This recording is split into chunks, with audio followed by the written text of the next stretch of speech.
Après avoir quitté son village pour suivre son patron en France et de continuer de travailler pour lui, elle se retrouve prisonnière dans leur appartement. Salut à toi, aujourd'hui je vais te donner ma recommandation numéro 1 des meilleurs films africains de tous les temps. Et on va commencer par l'indétrônable Ousmane Sembène. On est en 1966, 6 ans après les indépendances du Sénégal. Diwana, une jeune femme sénégalaise, se rend à la place du marché pour trouver du travail. Il faut savoir qu'à cette époque, la plupart des employeurs sont les Blancs. Elle trouve du travail auprès d'un couple français où elle devait s'occuper des enfants.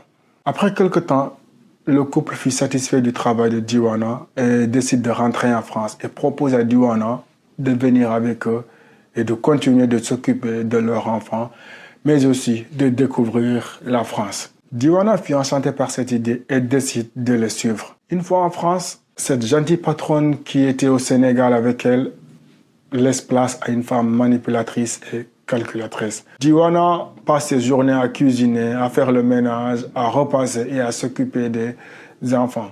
Elle ne pouvait pas se plaindre parce qu'elle ne parlait pas la langue. Elle ne pouvait pas rentrer au pays ni écrire à ses parents pour parler de la situation car, encore une fois, elle ne comprenait pas la langue, elle ne savait ni lire ni écrire. Même si elle comprenait ce qu'on lui disait, elle ne pouvait pas répondre. Diwana est victime de moqueries, de racisme, surtout par la femme et aussi les amis du couple.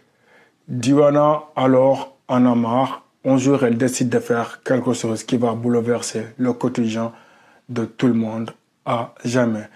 Pourquoi ce film est un classique pour moi? Déjà, personne n'a fait mieux que Ousmane Sembène au Sénégal.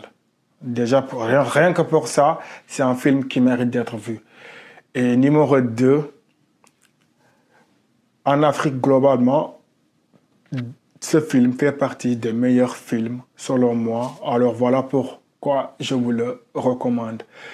Le film s'appelle La Noire 2, sorti en 1966, écrit et réalisé par Ousmane Sembène.